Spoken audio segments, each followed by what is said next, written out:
Thank you. I would also like to acknowledge that the land we meet on here today is the land of the Kaurna people, and we respect their continuing relationship to country. So I'm going to talk to you today about the value of challenges and how challenges can assist you both in your role as public servants and community leaders to set up challenges to invite the community to come and work with you, and potentially to encourage you to get involved in challenges yourself and to give it a go and find new ways of doing things. So who am I? And what do I know about challenges? I grew up in the northern suburbs of Adelaide, and when I think back on it now, I probably got involved in challenges for the majority of my life whilst at school. I got involved in everything from Tournament of Minds through to the Youth Parliament program and everything in between, and I really enjoyed those challenges. But like many of us as an adult, when I moved on to my career, I stopped getting involved in those things that tap into our inherent creativity and give us opportunity to find new ways of doing things. But I did continue to work in challenges in a more of a policy context or by hosting them. So I spent the better part of a decade working in state government, in several across government roles, through which we helped form some of the policies that underpin the ability to have challenges now, things like the open data policies and so forth. And then for the last 3 years, I've been working at the City of Playford, where I've been, amongst other things, managing customer care and library services. And through that, had the opportunity to involve young people and invite them to come and participate in a Next Gen Unleashed challenge. But I never thought that participating in a challenge was something that I would do. That's something that they do, not something I do. It turns out it is something I do, and it's something that I think all of you can do. And 18 months down the track from me participating in my first challenge, I'm now at a spot where I've received enough funding, support and confidence to launch my own startup to try and help other people connect with finding new ways to do things to support community through technology. So what is a design challenge? How do we create them? What do they do? And why would you want to get involved? I think that challenges are really finding ways to connect in a very short period of time to ways to think about new ideas, to invite the community to come and work with us, and to create an atmosphere that takes us out of our everyday realities to give us new ways to innovate.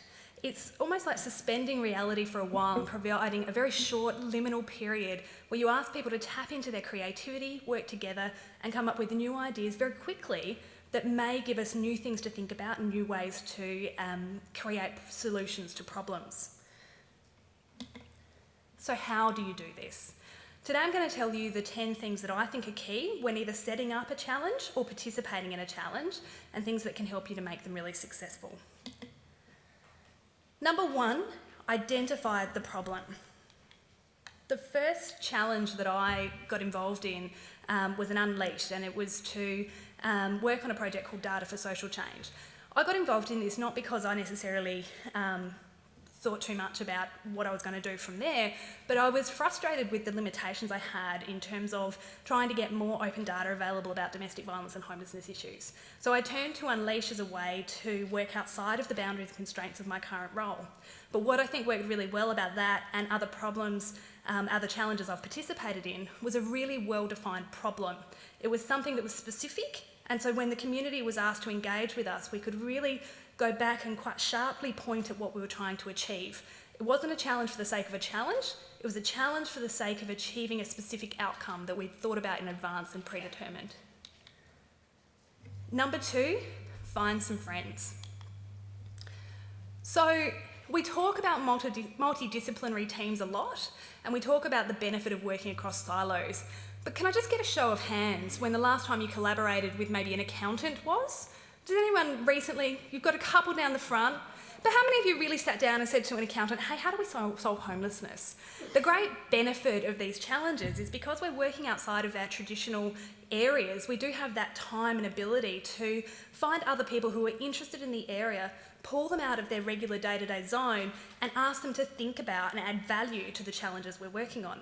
For me, it was a case of finding some colleagues, somebody who had been working in economic development and accounting, somebody from planning, and somebody from the customer care call centre and saying, hey, how do we try and change the world through the use of open data?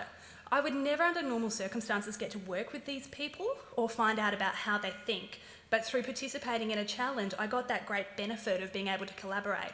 And then when we went back into the workplace, that's something we took with us and continued with every other project we've approached collaboratively since that point in time. Number 3, brainstorm. I have a whiteboard inside my house.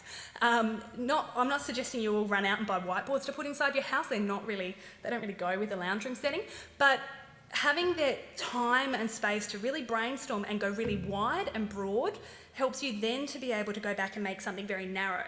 So if you start off with thinking really broadly about, well, how do we find all of the different things to do with, say, domestic violence, put it all up on the wall, then go back and say, well, we're just going to work on that little bit. Taking the time to think broadly before thinking narrow can be a real benefit to a challenge that you participate in or host. Number 4, have fun. When you're working on a challenge, you're probably working in a really short time frame on potentially some really challenging issues. One of the things that I thought was brilliant about the Next Gen Unleashed Challenge was that the organisers had thought in advance to send out some drones. Now, at the time that I opened the package, the organiser package, I thought, why have they sent us drones? It didn't really make sense. But at 3 o'clock on Sunday, after having a group of 15-year-olds working for nearly 48 hours on some really gutsy ideas, those drones were the difference between our challenges being a success and being a failure. And if you're asking people to come and work on something really hard, particularly if they're giving up their time, potentially their weekend to do it, finding ways to build in intentionally some concepts of fun is really important. Number 5, listen. Similarly again, we talk about the value of co-design. We talk about the value of including our customers and community in the decisions that we make. But how many of you actually get out of the building and go and talk to them? It's one of those things that often gets caught up in the day-to-day processes and we don't end up having the time to really go and do it properly. But during a challenge, it's a great opportunity to say, look, I'm just going to go down to the supermarket and talk to the next 5 people that are coming out to see whether they think this idea is a good one. Or I'm going to take a paper prototype and go to the park and just see if the kids down at the park think it's a good idea or not. Challenges force us to get out of the building, particularly when we design the challenges to make sure that's reflected in awards, prizes and outcomes. And in doing so, you can quite quickly find out whether or not the users of the services are actually going to value them. It doesn't take away from the longer term needs, but it gives you that momentum to just get out there and have a go. Number 6, don't discount crazy ideas. Again, in our day-to-day lives, we as adults tend to think that we need to not go out and do the things that are risky. We don't want to put our hand up in a meeting and say, you know, I've got this idea, I want to do something really crazy and out there. But challenges are a great opportunity to both say it and to do it. And I think one of the really strong things that we need to learn when engaging in challenges is to not say no, but instead to say yes and. So one of my favourite moments was a challenge I was working on with a group of young women, and we were trying to come up with a campaign to get them to promote PAP awareness to other young women. And they said, look, what we want to do is get a speculum, so the medical apparatus, cover it in glitter and turn it into a talking crocodile.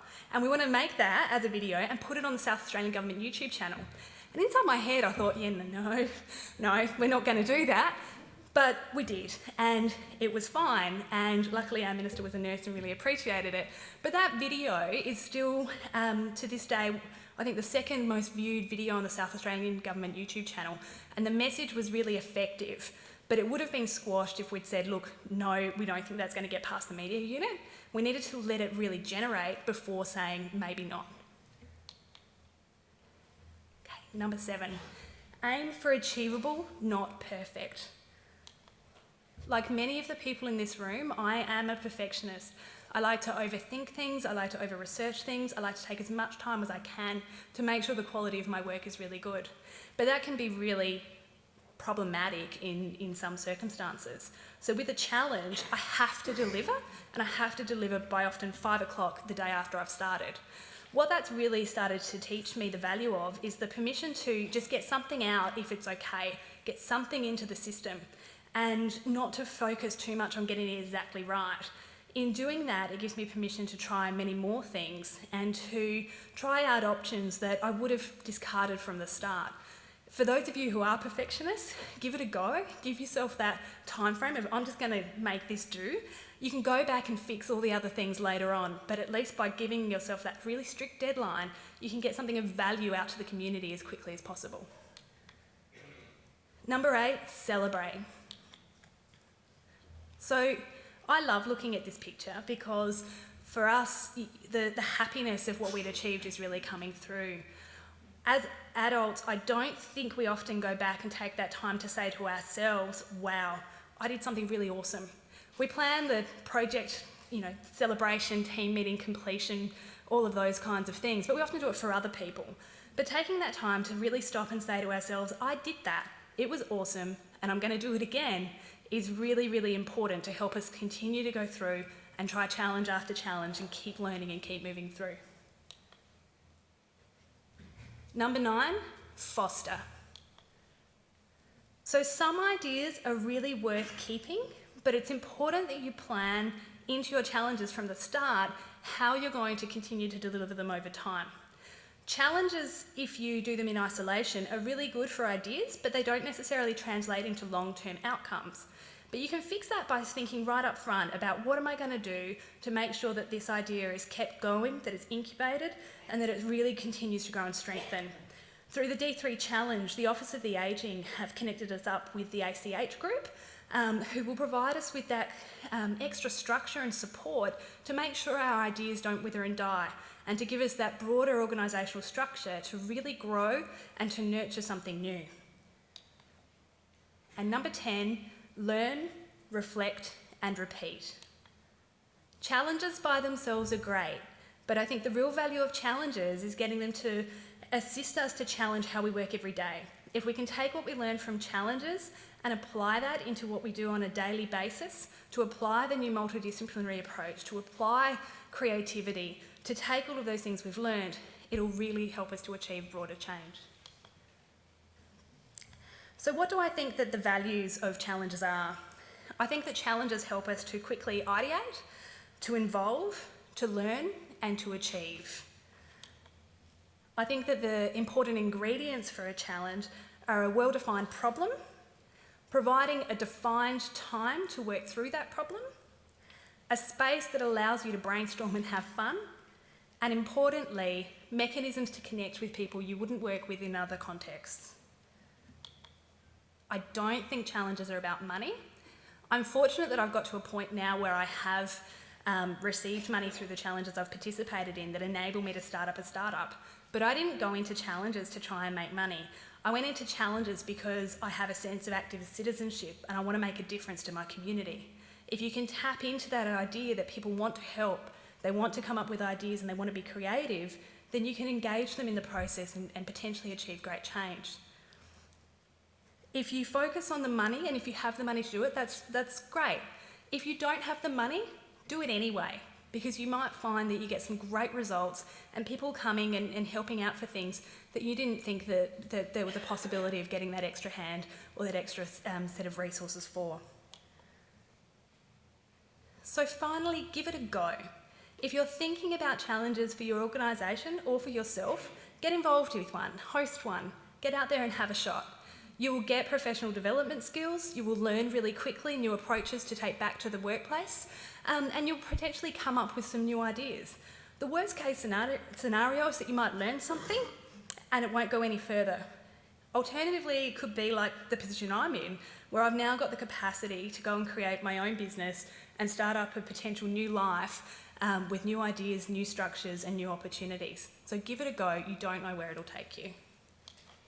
What will be your challenge?